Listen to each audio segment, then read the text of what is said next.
teaching rent did was it kicked me in the butt, which made me actually start to think about this massive archive that I have, which is so big. I mean, it's ludicrous how many banker boxes there are.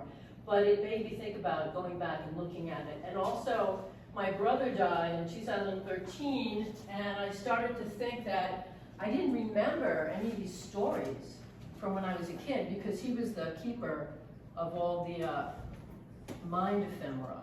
So I started to write these little things down in my darkroom, and I didn't really take them to be that serious. I was calling them little ditties. But I just kept doing it and doing it and doing it. And then I put a few of them, you know, on the Instagram, right? The Instagram. And people were sort of, oh, these are kind of good. I went, oh, okay.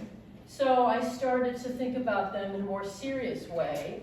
And then I started thinking about how the pictures were prompts for the stories, and sometimes the stories were part of the pictures, or the pictures happened, and the story went with the pictures, and so it was a whole kind of blend. It's like a hybrid.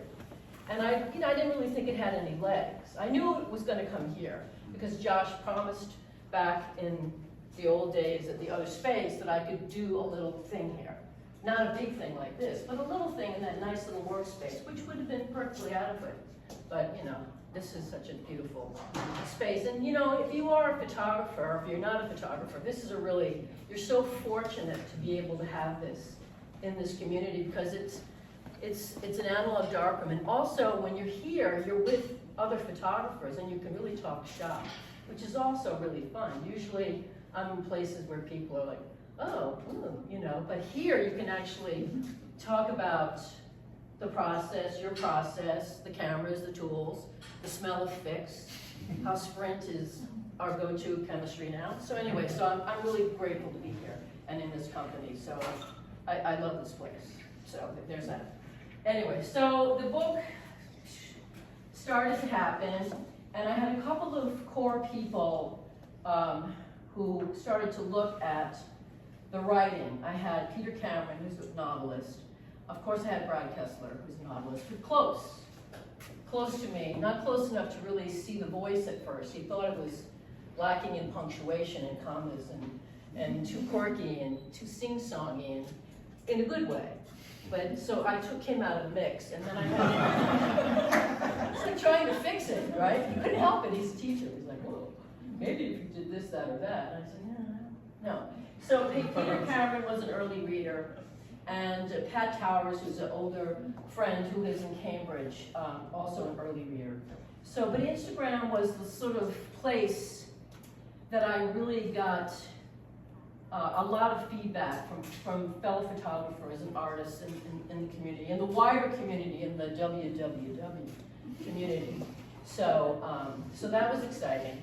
But then in 2021, and I encourage all photographers to do this, I applied to Yaddo, rhymes with shadow, and I got in, and it was there that I workshopped it on the wall. So I put pictures up, and I had the stories. And there were 17 artists, because it was winter, and there were painters. I was the only photographer. Painters, writers, and there was a filmmaker. But the last few days when I was getting ready to go, I put it in there. And I think they were really surprised by the writing. They're like, oh. So I thought that was very encouraging. That was really, okay, that seems pretty good. So that's when I thought, all right, well, maybe I really have something here. And then once again, Instagram, Mark Alice Durant, who does St. Lucie Books, that's me. Turn it off, I'm sorry. It's my godson wishing me luck. Dr. Phil Maynard, okay. Where was I? St. Lucie. So Mark said, hey, and I went, oh. Because he does really beautiful books, and the first book that they did was a book by Laura Larson, who actually went to graduate school at Rutgers at the ripe old age of like 40-something. And her book, Hidden Mother, is a very, very beautiful little jewel, and it's about how babies were photographed early on, how the mothers would hold the babies and they would be behind these blankets or sheets or black backdrops or blah, blah, blah. And she was writing about the hidden mother, but it was also really about her adopted daughter. So it's a beautiful little book, a small little book. And so when Peter was sitting at the kitchen table and Brad was there and Pat was there, and they're like, oh, you know, my agent, Anna Stein, you know, oh. And I thought, agent Anna Stein. I took the little hidden mother book and I said, I kind of want to work with these guys, you know, with St. Lucy, the patron saint of eyeballs, right? So that's what I ended up doing. And he gave me a tremendous amount of artistic freedom. I said, I don't want to cover on the picture on the front. He's like, oh, okay, ooh, okay. How about the back? And I said, okay. And then I said, I just want this black thing. He's like, okay. And then I said, and I want this black stuff on the side. But I didn't realize this is like a new thing that people are doing. What is it called? It's called black things on black stuff on the side. It's got a name. It's got a name. But anyway, so you know, here it was. There's 141 photographs in it. There are 40 on the wall. There's 81 stories. But as Josh said, it's on the boat, and the boat has been going since November. I also want to acknowledge my friend Bill, who framed this beautiful show.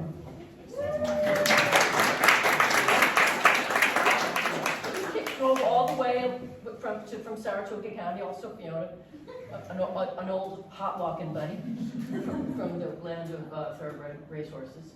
Anyway, so supposedly the boat, I've heard the boat so many times, the boat supposedly docked today in New York, and it's cleared customs. But big deal, where is it? So hopefully, this is the first of 3 events where I'll be doing something with only one book. So I'm very gracious for your support. So that's sort of how it happened. And I also need to acknowledge that every scan in this book was made by Josh. Every scan. Let me tell you, there was upwards of, I don't know, 250 or something? Almost 300. There we go.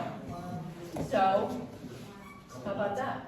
Beautifully scanned, spotted, meticulously done, and then we had to fix them because it didn't have, what is that, CM, whatever the hell it is. Well, CMYK. Yeah, that stuff. Yeah. Why didn't you tell us that before? Anyway, so I'm really, once again, grateful for this place because you can do something. I can't scan. I just gave him 3 pictures to scan tonight. I'm bad at it. I'm analog. I'm an analog.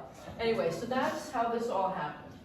And it goes back to one of the earliest photographs, well, the picture of me, that my father took in front of the television set, because my mother had postpartum depression, and, you know, kind of threw me into the TV room with a can of beer. And you know, there are QR codes. I think you can listen to these things. You can hear me talk. You can hear me jabber on. So it goes back. And it's recent. There's a photograph from the Saratoga racecourse in that corner, next to the snowman, underneath Brad, on a diagonal from Pat Meadows, across from Yvonne, Donna, and Leslie from the Turkley Point nuclear power plant, right in that corner. So it's 50 years. So anyway, what else do I want to say? Just in terms of portfolios, there's many different portfolios represented here. And when I say portfolio, it's just an easy way of saying work, bodies of work, places that I've focused on, working on for several years. For example, I mentioned the Saratoga Race Course. Fiona Farrow, my friend here, was very instrumental in introducing me to Karen Wheaton, who was head of education, who gave me an actual credential, a media credential. But how I ended up at the racetrack was a friend of ours who was teaching me to ride at 50, mistake. But anyway, she brought me to the track and I absolutely fell in love with it, and I ended up being a hot walker for many, many years. Since 2004, I got my license. And what I like to do is, I like to sort of, if I'm interested in something, if I'm interested in some group of people or anything, like, for example, what the nuns aren't here, I can't talk about them. What? No. Anyway, so we talk about the racetrack, for example. I mean, I want to know who these folks are. I want to know about horses. I want to understand the labor. I'm really interested in the labor of what's happening when I'm working in a group, in a community, let's say. I need to understand who the people are that are making things happen. I don't want to go in with a press credential, and this is not a criticism for anybody who does this. I think it's great. Journalism is great. It's necessary. But for me, it's more interesting for me to go and understand what's happening, how it works, and then slowly, once I understand that, then maybe I'll start to photograph. And at the Saratoga racetrack, I had this crazy idea. I had a show in 2009, and a woman came to see the show and said, there's a picture of Amy LeBaron, who is the person who took me to the track and tried to teach me to ride unsuccessfully. She said, what would you like to do at Saratoga if you could do something? And I said, I'd like to do a photography workshop where all the backstretch workers, not all of them, but a group of backstretch workers could have cameras so they could take their own photographs. And because what happens at the racetrack is, if you're a worker, people take pictures of you, but the only time you ever get a picture is if you're in a win picture. And if you're in a win picture, that's like a miracle, because it's really hard to have that happen. So they never really get any pictures. They're the subject of pictures, but they don't get to have any. So I decided, well, why don't we just give 15 backstretch workers, hot walkers, the guy who drove the horse ambulance, Frank Videra, a trainer, the kitchen staff, just a group of people. Why don't we give them cameras and let them show us what it looks like? So I did that, and that was really kind of an amazing experience. The race, I brought the catalog here today, so we'll have it here. I convinced the funders that not only did we need to have money for cameras, point sheets, cameras, film processing, but we needed a color catalog so that they could actually have something, an example of their work. And I convinced them to give them a show at the National Museum of Racing and Hall of Fame. And it was the largest exhibition attendance outside of a Secretariat show, and it still holds the record for that. And it was because the backstretch workers brought everybody, and it was really, really a very rewarding experience. And every year, Fiona can testify to this, every year I think, oh, this is the last year, I'm not going to Saratoga. No, I'm not going to walk Cots anymore. I'm done, I've been doing it since 2004. But every year, it's a community of people I really love now. They're an extended family, and a lot of people have come and gone, many have died, but it's something that I still really, I can't really let go of. And now I have a new trainer, a woman trainer, Jennifer Pelagaro. What's her last name, Jim? Paragallo, who I'm working with now, and it's her and Richie and Micaiah, and it's just 3 of them, and they only have 4 horses. So it's a very small, intimate group, and I'm very lucky to be able to work with them. So there I am, back again at the Saratoga racetrack. So that's usually how these portfolios work. The anti-nuclear photographs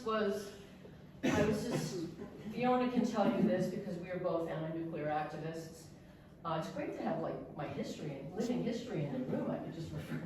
Well, you know that this area is like one of the areas. Vermont Yankee. Well, and for anti-nuclear activism. Right, and for activism. It's true. We are in the hub of what's the little Guilford, where all the John Scagliotti and Andy Kopkine, the Kopkine family that gives funding for writers and activists to be in residence. So this is a hotspot of activism. So yes, it's true. So the anti-nuclear work, I mean, I really thought we were going to just jump down. It was going to be the end. And now they're coming back. Except I just realized, and I didn't know this, that they shut down Indian Point, which is a scant 40 miles from metropolitan Manhattan, like 2 years ago. So that's kind of great, in a way. That was the first nuclear power plant that I photographed because I wanted to photograph industrial landscape. I just said, hey, why don't I photograph these? And then I sort of got involved in the movement. So basically all these, I'm trying to think if there's any fun, any pleasure pictures, or are they all sort of rooted in activism? I think they're all rooted in activism. So anyway, does anybody have any questions? I mean, I can go on about specific things, but maybe you can tell me what you might be. Oh, Tell us about your San Francisco days. My San Francisco days. Okay. So I grew up in Lake Ronkonkoma, land of my joyous youth. See, it's forcing me to have some tea here, which is what we drank on plastic tablecloth on the Wakefield table in my house growing up. And speaking of my house growing up, this is the table where I drank the tepid tea with the sticky plastic tablecloth with my two brothers. This is the brother that died, who was the keeper of all knowledge, and this is the other brother who's still alive, the younger brother, Tom, Steve, and me. And I'm wearing, actually, an anti-nuclear, where the hell are my glasses? Oh, God. Sorry about that.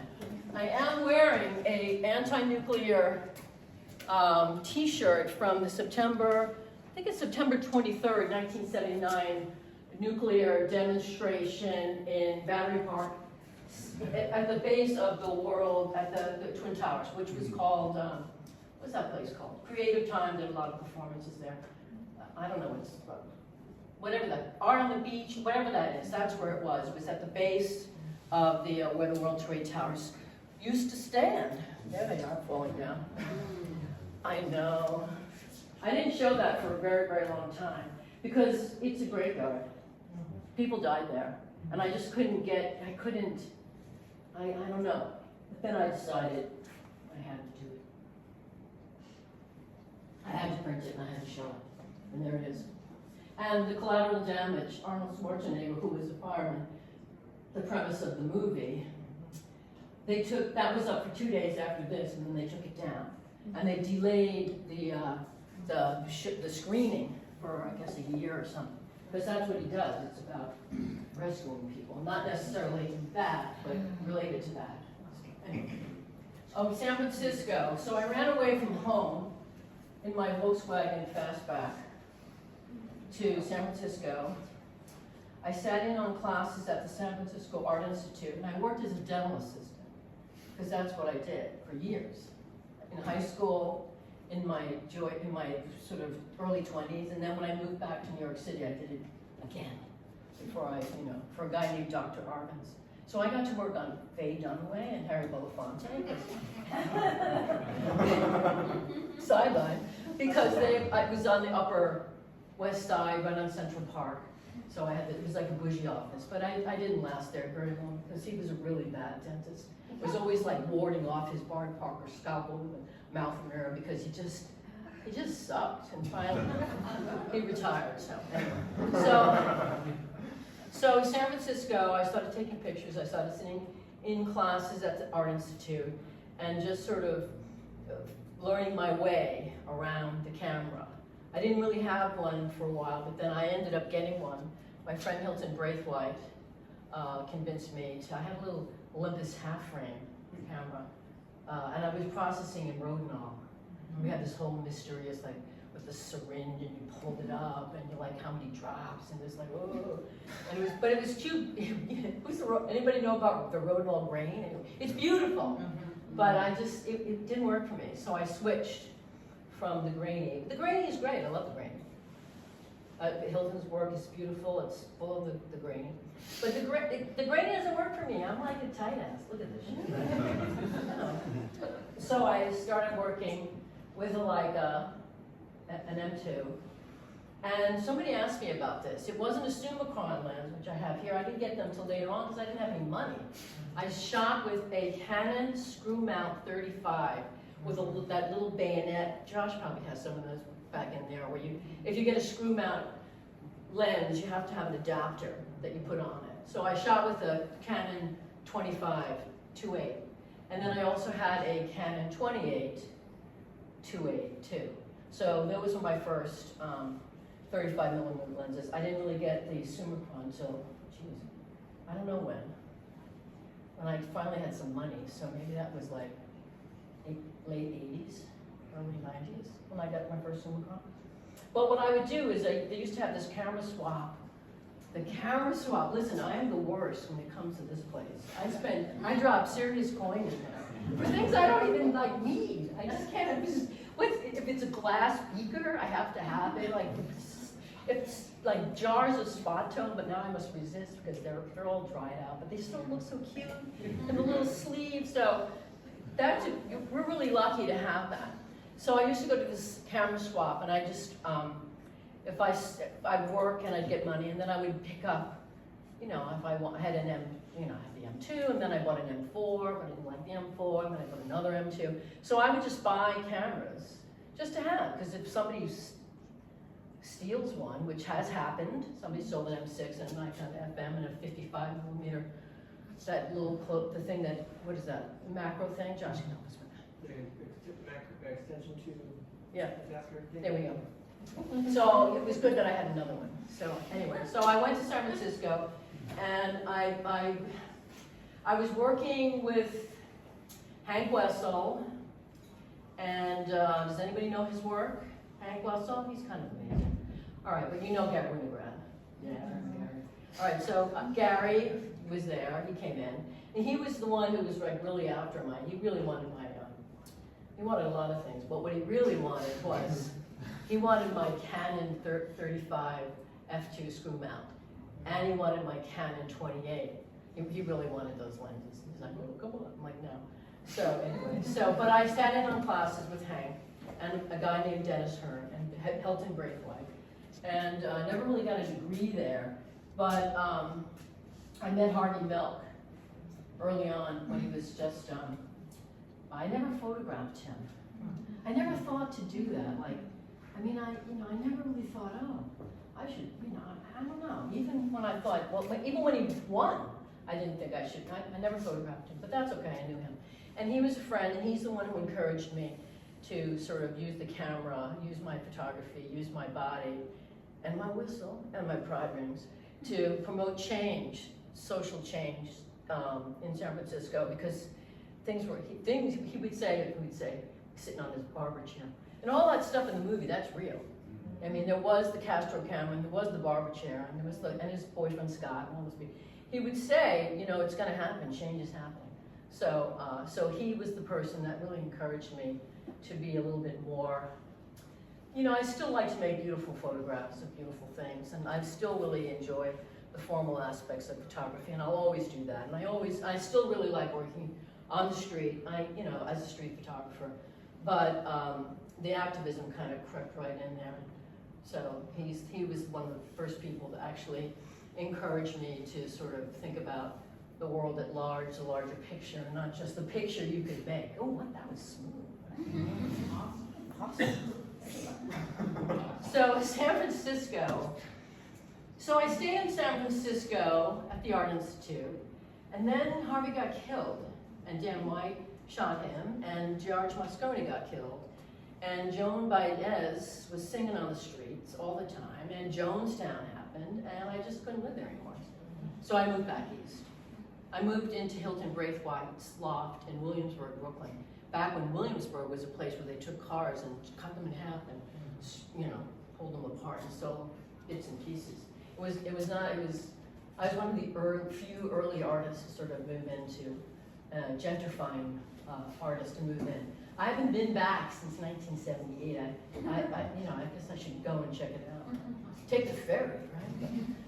I don't know. I lived at 65 South 11th Street on the top of this gigantic block that was a factory and had sewing machines, tons of sewing machines, and as you would go up the elevator.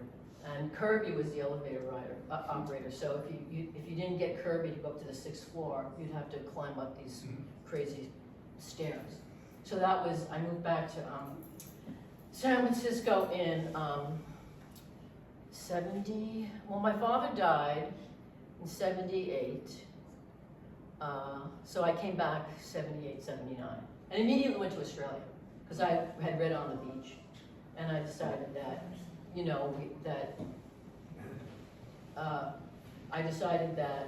that I should go there. I met an illustrator, Neil Curtis, he's in that picture up at the top, and decided to go there because I wanted to find out about yellow cake, and I wanted to find out about land rights, and I wanted to spend time with the indigenous people of Australia. And I lived with a group of, I traveled around and ended up living in Fitzroy Crossing for about a month to sort of learn about dream time.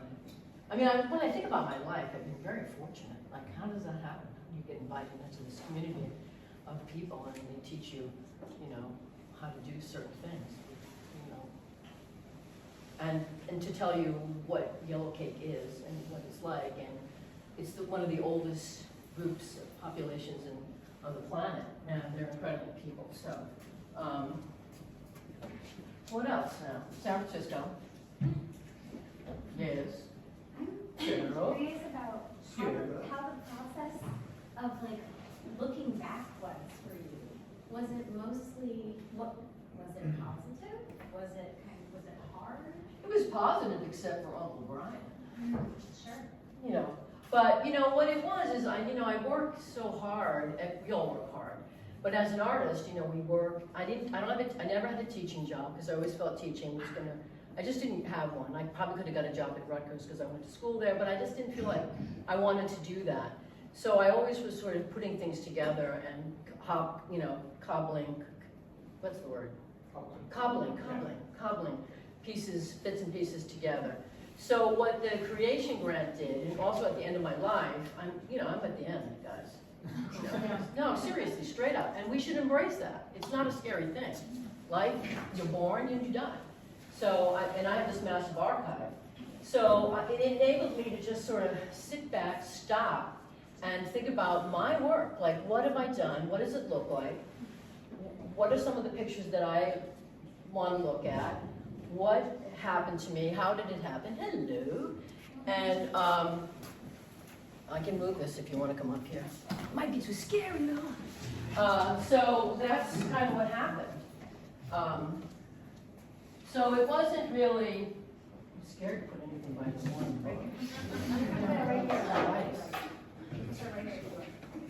Or your cup. I'll take this too. So I started to sort of think about the responsibility of having all this work. First of all, these performers, because I photographed at PS 122 for 24 years, so I have all these dancers. They're always calling and asking for something. Oh, remember when I did the piece, and I think it was 1987 maybe, or maybe it was 85, and you remember, and I think, well, what year was it? What's your name? And I get requests all the time for pictures. And I'm blessed to have had that experience too, to be able to work in the theater and get paid $25 a show to photograph mostly my friends. So to your point, it's kind of great. It's kind of great to not have to. I mean, in 2010, I met Maurice Sendak, and I ran a fellowship program for him called I created it. I created it. Just say that. Called the Sendak Fellowship. So I worked with Maurice from 2010 till he died in 2012 to 2017 when they decided they were going to do something different. So then in 2017, I didn't have a job. And I just thought, I don't have a job. Maybe I should maybe my work should be my job. Maybe I'm the job. Maybe it's my job. Maybe it's my time. So it was kind of great, But then I'll tell you, you go, and I have a beautiful dark room. It's really fabulous. But you go in there and you don't have to do anything. You don't have to be. You don't have. I only have 2 hours. I only have one day because then I have to. You sort of was like, oh. I had a hard time figuring out how to work with that much time.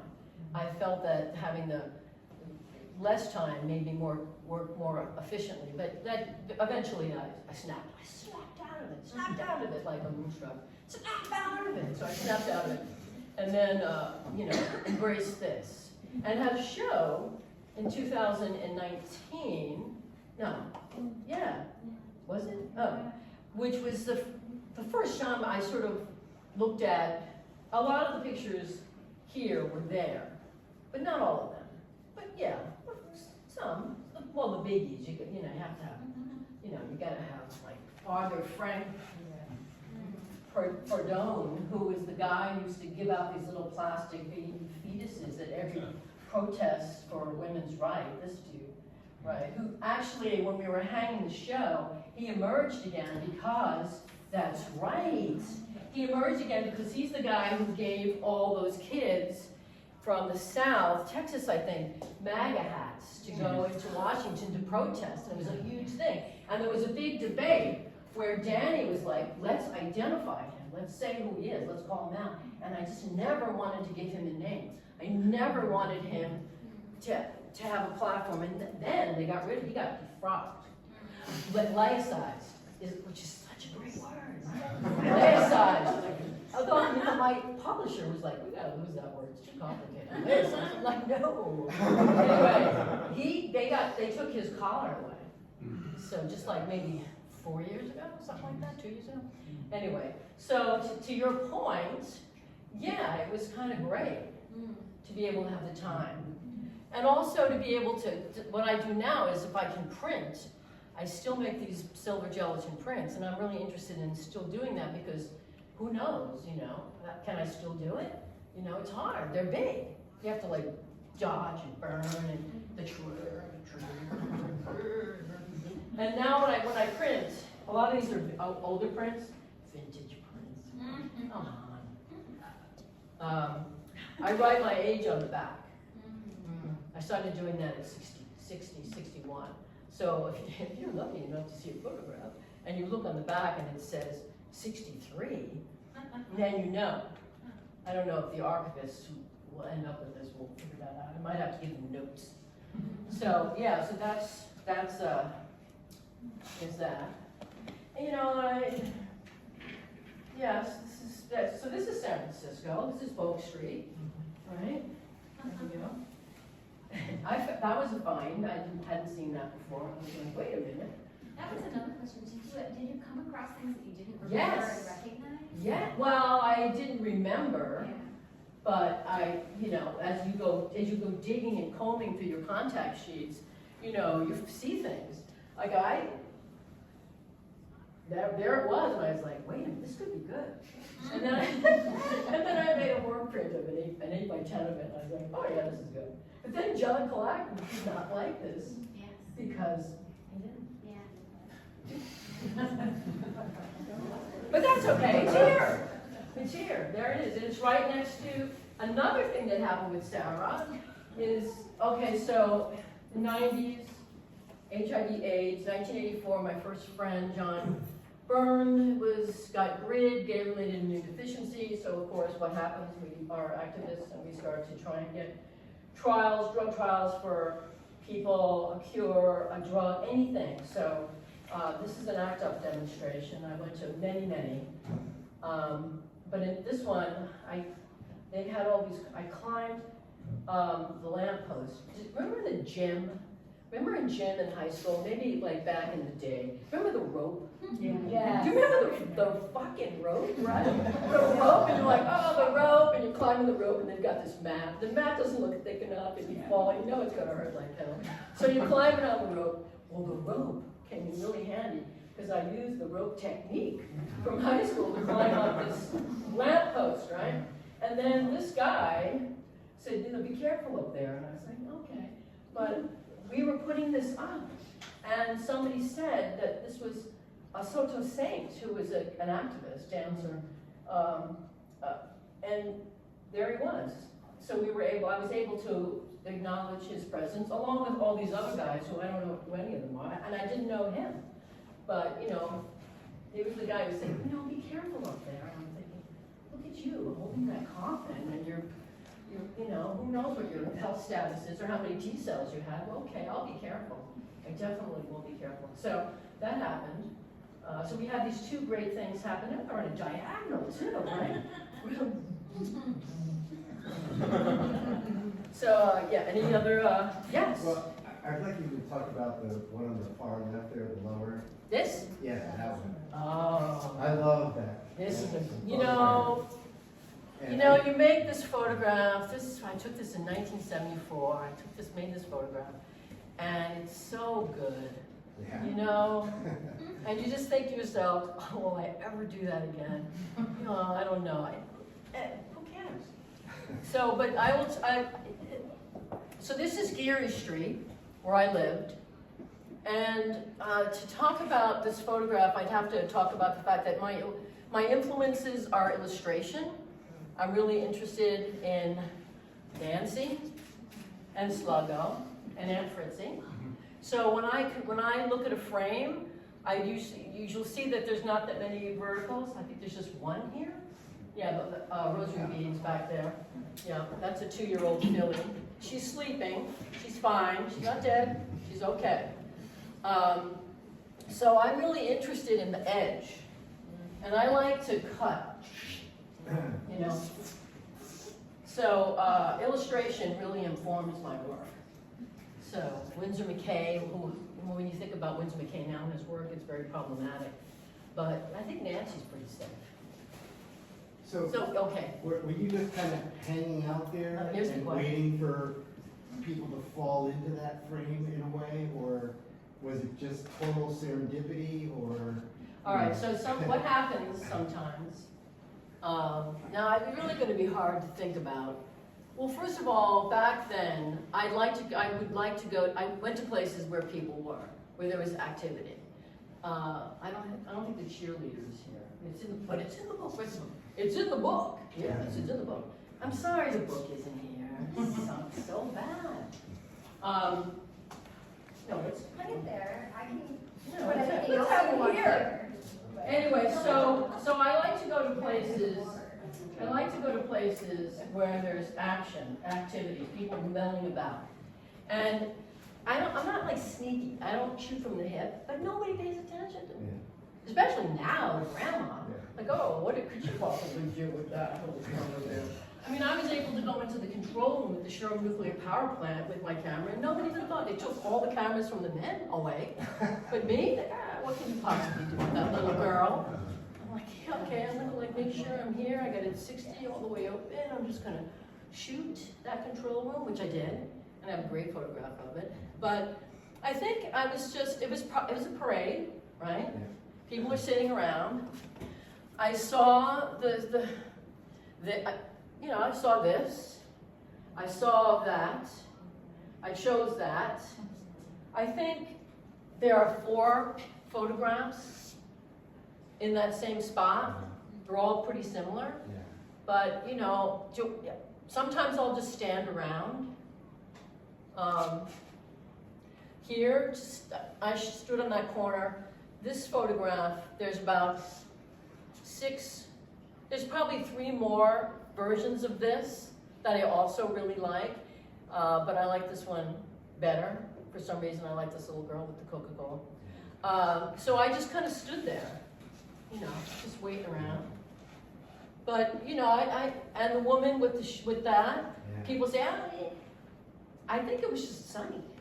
But maybe it was, I don't know. But go ahead, yes? Yeah, Let me no, finish no, up and then I'll. Yeah, no, I just, It's a good one. interesting to. Right. And when I was a kid, back at the Art Institute, when I sat in on classes, and Hank Wessel was very generous, he let me come. I didn't pay. I came in my little nurse's outfit, because I came from Daly City in my car, drove to Chestnut Street, parked the car, went to classes, went to Suite 16, with all the other artists, all smoking cigarettes with their 11 by 14 inch work prints and their metal stick pins. They had to be metal stick pins, not the little plasticky ones. They're very picky about that, and when Gary came to teach, people brought work. I had work, but I didn't think, I'm not even in the class. I can't do that, can I? And Hank said, you put your work up too. And Gary looked at that photograph and said, this is good. So, so that was kind of great. Now then Gary Winograd matters, who cares? But back then it kind of, if Judy Dater had something, if Imogene Cunningham had said something to me, if Purple Jones had something to me, I would have been just as good, but he was the one standing in the classroom. This person and then this person. Yes. And What about the Cardinal's funeral? oh, okay, so. In the abandoned lot? So you're in New York, and you know Cardinal Cook is dead, and you know there's a funeral. So what do? You go to St. Pat's Church, right? You go to the church and you look around and you see all those guys, and they're all trying to get into the church, right, to pay their respects to Cardinal Cook, who died in 1983. And I just thought, all right, what am I going to do? So I just said, well, what's around the bend? That's what's around the bend. So, yeah. So I'm just, there's a cyclone fence, and I'm like squishing in with a little thing, strip it into the hole, and there you go. Yeah, it's really nice. I think 11 by 14 is good, but 16 by 20.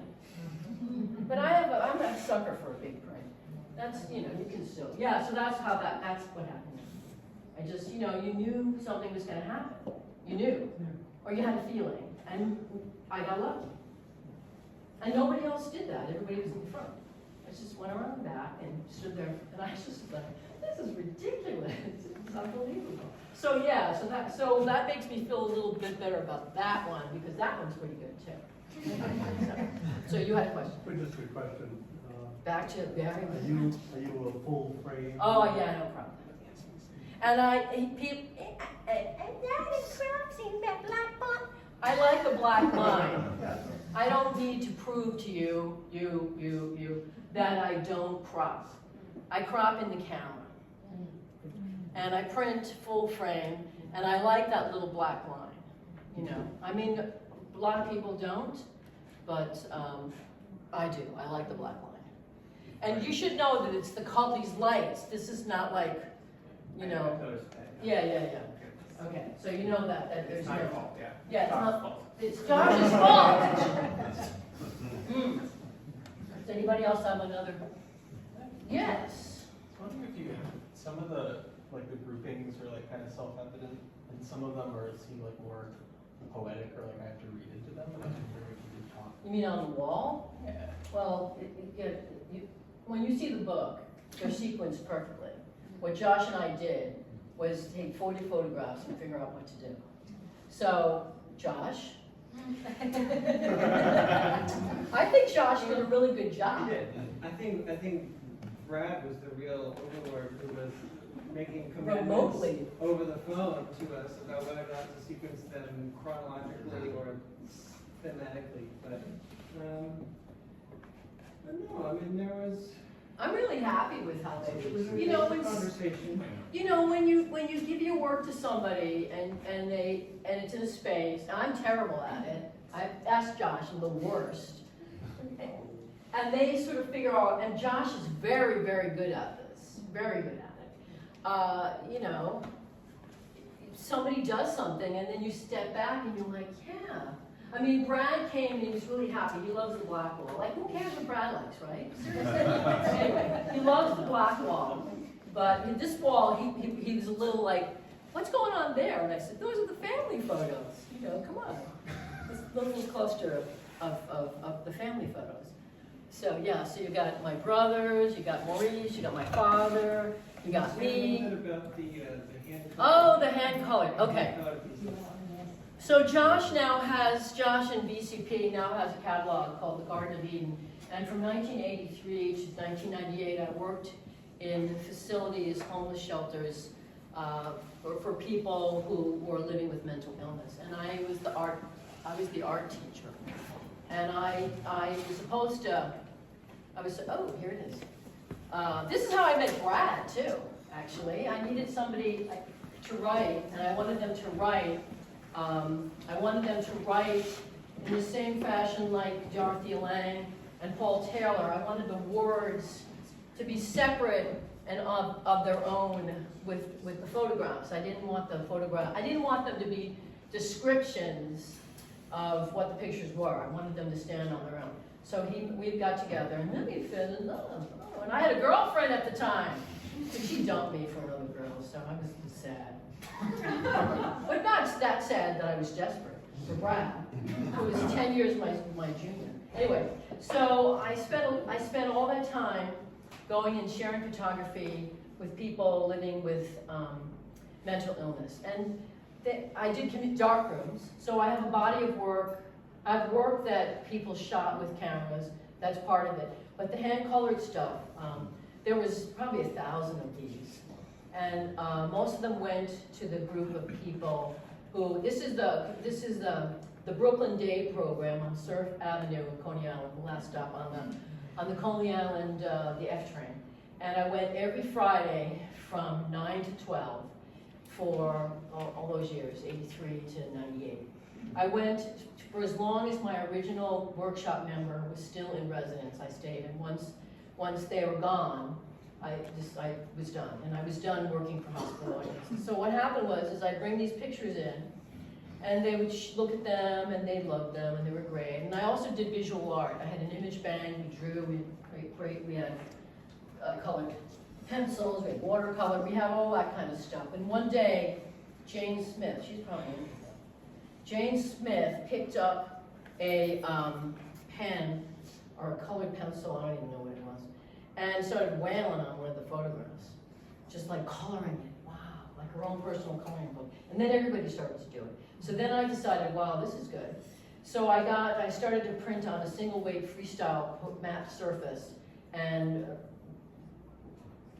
would bring those in multiple photographs. Like I would bring duplicates of like, because if I brought a contact sheet in, they'd want everything. So I bring the contact sheet in, they'd think, oh, like all 36. So I had to print all 36. But then I sort of was like, yeah, maybe I'll bring half the contact sheet, but I had to bring more. So I had to print all of that, and then the hand colored stuff happened. I wish I could find Jane Smith. Anyway, a lot of the pictures ended up in, they went back to the Garden of Eden, which was an actual place where people lived.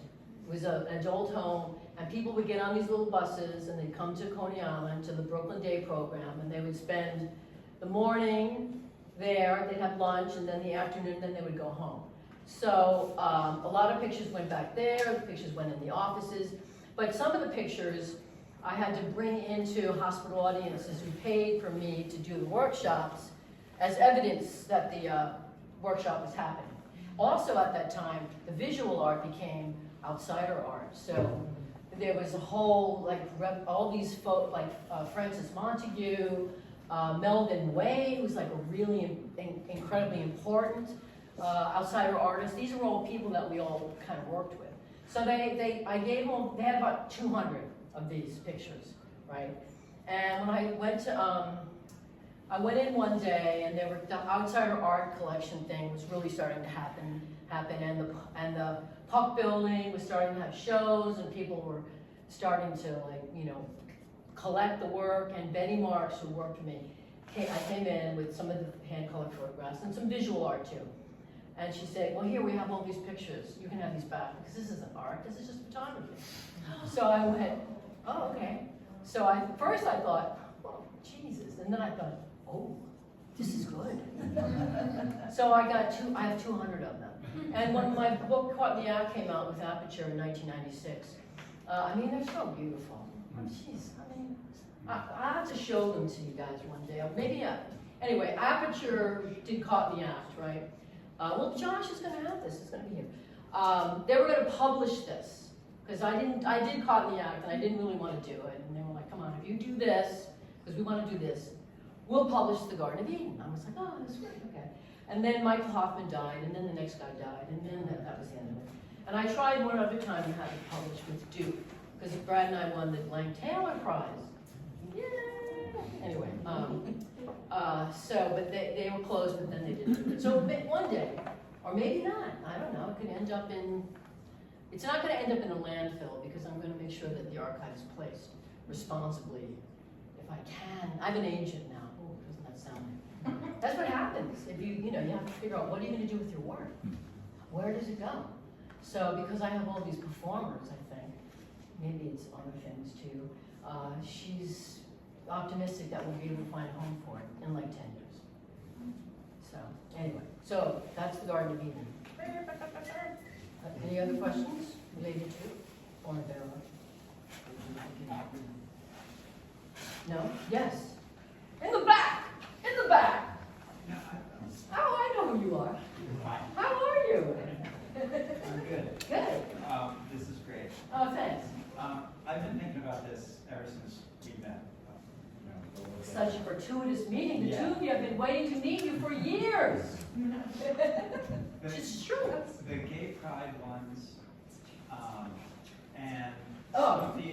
the essay your piece about Meredith Monk.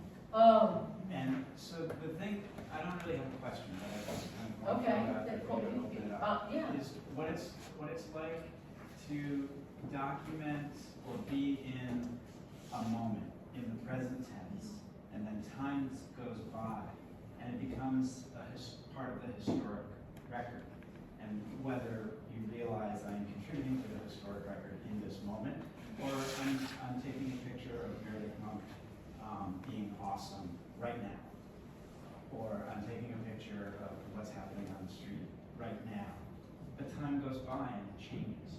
So that's what I would just love to hear. You know, I wrote this little piece, timelines, right? It's right over here. Where is it?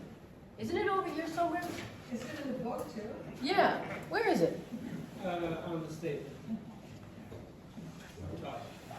Oh, when you go back in time, when you dig deep into your work, you're often surprised what was once an exposure, 250 at 8, is now a historical moment of a person, place, or thing.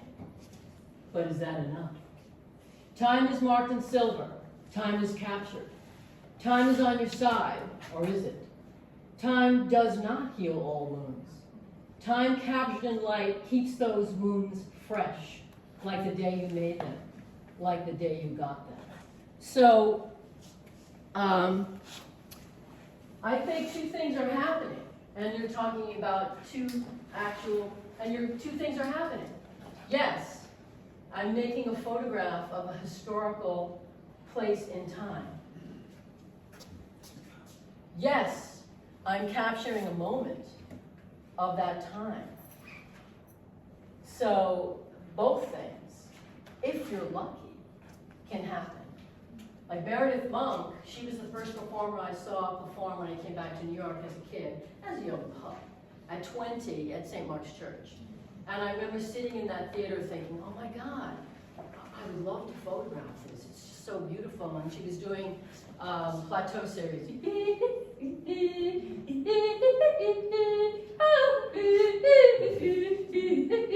That's the riff. That's what I call my goat set, right? Anyway, so later, when I got the opportunity to photograph her and meet her, it was sort of, wow, okay, here it is.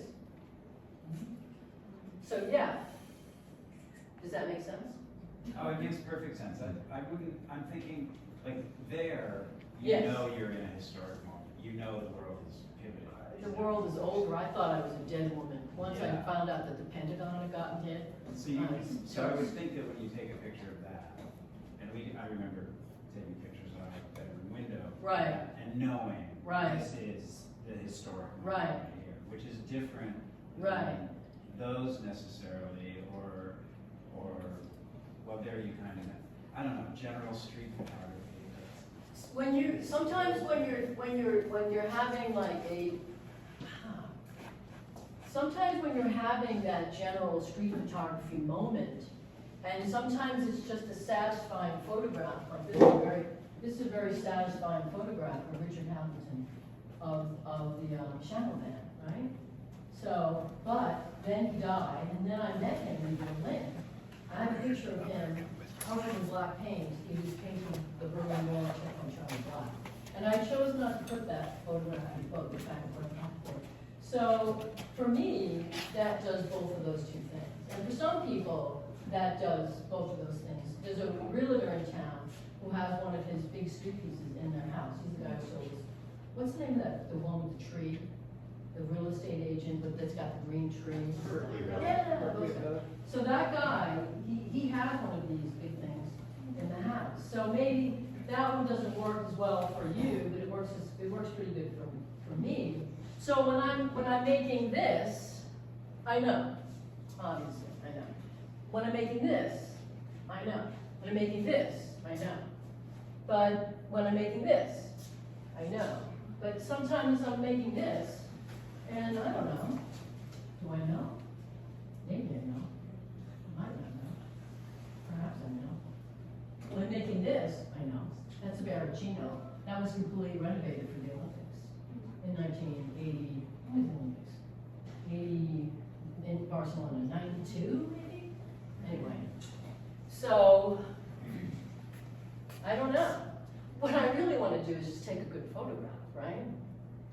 and I want to be responsible to the community, except when I'm working on the street. I'm working on the street, okay. Did she know? Did any of these people know? No. Do I mind? No. No. Do I love this photograph? Yes. I love her little shoes. Someone say, is it Bill Owens? Is it, who's the guy with the flash? What's that guy's name that goes around with the flash? That guy. No, I don't think so. I think it has this distinctly feminine perspective. And I love looking at women because I don't understand. It's hard for me to be one. It's always been hard for me to be one. I don't get it. I mean, I'm kind of, I'm in peace with it now, but growing up, it was very difficult. I wasn't comfortable. If I was a young person, I'd have so many options now in terms of community. Who knows what I would be? I'm queer, but who knows what kind of queer I would be? I might not have all these womanly trappings, which is hardly apparent to see. In my cozy way. Does that make sense? It makes perfect sense. Yeah, and I'm really happy with that little piece, that timeline piece. I think it's really good. I mean, it is mine. There's 81 stories in here, and I think there are like 4 or 5 that are pretty good. I wish we had more books, but, And some of them are funny, and some of them aren't. The Uncle Brian one's not funny. And I'm not allowed to call him Uncle Brian because he's still alive, and my brother Stephen said, please, just say uncle. And I went, just say uncle? Yeah. Yeah. So, but it's part of a larger piece called what is it called? Oh, it's called Black Box. It's about being in the theater, photographing Penny Arcade, having her talk about a rape, and me all of a sudden going, oh, wait a minute. And having this realization and having to get in the car on the weekend and drive home to talk to my mother about what the fuck happened with Uncle Brian when I was 12 years old. And her saying, ooh, yeah, what happened? She didn't believe me. So anyway, that's a fun and exciting story in Black Box. So anybody else have any kind of, can I demystify, or can I ramble on, or can I offer, yes, I have one. please. It can be This is so much fun. I mean, please feel if you need to leave the room. But so much beautiful work Thank you. and so many stories and so much, I'm sure that you love in putting all of these. But I'm wondering, when you look around and when you put these up in here, if there was something that was like, oh, I didn't look at this before in that way, in this context. You mean here? In here, in this room, and putting it up in this sequence, and Josh, you putting them up and being like, should I put this one in, or something, and it could be something that you maybe left out, but just in putting up images in a sequence in different sections and talking to Brad and doing it sequentially, like, if there's something that took on new meaning for you, because there's so many stories for you and all of this stuff and putting it up. And maybe there's not, but it's just. Well, I think a lot of the surprises happened when I was printing and I was editing, but there's not a whole lot of, I have 60 photographs that Bill framed for me. And how many, 40 are here? So, and there's 141. And to sort of figure out which ones were going to be the ones that were going to come here, but then it's going to Pratt, it's going to New York. I don't know how many I have 60, they can decide how big or how much. But what happens as a photographer and as an artist is when you have your work up on the wall, it's just so satisfying to see it rendered in such a beautiful way with nice mats, beautiful mats, and in a beautiful space and this great black wall. So you're able to sort of look at it outside of yourself, outside of the making, outside of the creation, and just enjoy it as a fucking work of art, So, no, I'm Not that one in the truck? well, the thing about the one in the truck, I'd be surprised with all these little things. great all that was. I didn't like this photograph. This is one of the ones where Brad was like, Brad's a real, he's like, you know that one, that window in the truck, that's really good. You really should think about that. I mean, seriously, that's a good photograph. And I was like, I don't know, but yeah, it's the gray rabbit, yeah. And you know what else he convinced me to put up, which are print, is this So one. was that an oddball? Oddball. Because I was looking, when I asked you the question, I'm like, what's with that one? Because I love it, Oddball. but it's an Oddball. But it, yeah, Oddball. but it's Oddball. There's a lot of So those oddballs. oddballs are. There's one that I took at Uluru as rock, that's fuzzy for Don. There's two fuzzy photographs in the book, but the one at Uluru, it's the mound. It's the beautiful Aboriginal. It's the largest rock in all of Australia. It's a sacred site for Aboriginal people. And people like us, white folks like me, white folks, climb up it, and we shouldn't be doing that. So I have a photograph of the rock. It's kind of, and there's the white lines. And it was, Brad was like, oh, oddball. And I was like, man. He was like, the oddball, man, the oddball. So the next show is oddball. So yeah, but it's not here, because I forgot that I had printed it, and it's in Brad's studio. I went up the other day. We had a bat in our house last night. What the hell? I know. So I went up the other day and I was like, oh right, that one. I should have bought that one. Oddball, yeah. Oddball is great. But I'm such a tight ass to let oddball in. Is really, you need somebody to sort of go, oddball. So yeah, thanks for that question. Yes. Willoughby. You really shouldn't have put this in my lap, but Not bad. well, it got me thinking a lot of what you have just said, things that when you refer to things that you knew in taking the photo were going to be a moment in time, or meant something, or we're going to do the photo, we're going to have a meaning in the subject matter, and then also the tight ass. You have I wish it was tight. your photography Used to be. is technically fantastic. Oh. And I'm very curious about this project and any other elements of your photography that maybe break the mold a little bit on that structure. I mean the oddball is the occasional oddball, but you can't teach the old dog the new tricks. And The oddball shows up occasionally, but I resist the oddball. Yeah. Yeah. And how did it go taking photos of folks and then working with them in the collaboration of something else? Because this feels like a very different project than Yeah. this. And I'm just sort of Words in curious. there? Somebody signed this? Oh, I I signed think it. it might have been you. I think you signed it. You know, I'm sort of interested in the process of taking photos of folks that you've worked with or had some form of relationship with. Was that something that they were enthusiastic about? This particular group of people and all the people that I work with for hospital audience was so, Yeah. we're so happy to have somebody in the room sharing art, talking to them, spending time with them. I got really close to all of them. I mean, I spent 15 years at that particular facility. So, yeah, and these hand-colored photographs, this is probably the best oddball. Yeah. Some of the best work that I've ever done. It's beautiful, and it's beautiful because of what my collaborators have done to it. All 200 photographs, and I really wish that, you know, it could be like that, you know, it could be a book, and maybe it will, who knows. Well, it's a catalog, light work. Jeff Hoon, Carrie Mae Weems and Jeff Hoon invited me, and I did that. It will be a book.